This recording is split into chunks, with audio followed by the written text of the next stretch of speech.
That good news. Well, the air has been so bad. Today's big game between Cal and Stanford was postponed for only the second time in the history of the rivalry. But KPIX 5's Devin Feely shows us not all Bay Area schools decided to sit this one out.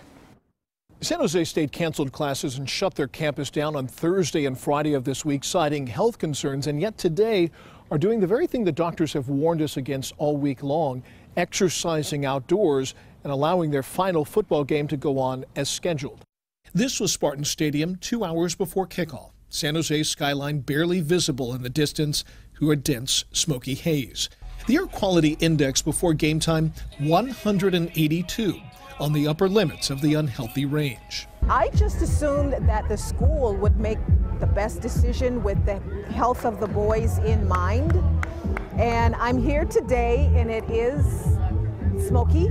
The university started the game 2 hours early at noon instead of 2 o'clock, believing that conditions would fall within the, quote, recommended NCAA guidelines.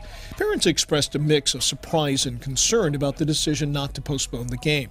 Safety's first, and our son has asthma, so we wanted him to have his, they're going to have oxygen on the sideline, and told him to take his inhaler and have it on the sideline with him. So yeah, we're concerned. The university's reluctance to cancel the game stood in stark contrast to its decision to shutter the campus Thursday and Friday, with smoke blanketing much of the Bay Area.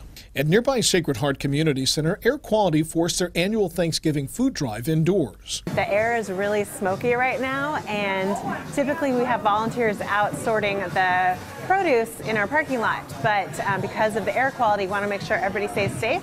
So we moved our packing to the Learning Center. Back at Spartan Stadium, we spotted fans wearing masks in the stands.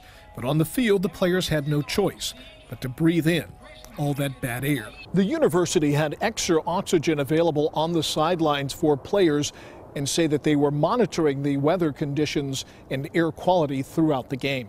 In San Jose, Devin Feely, KPIX 5.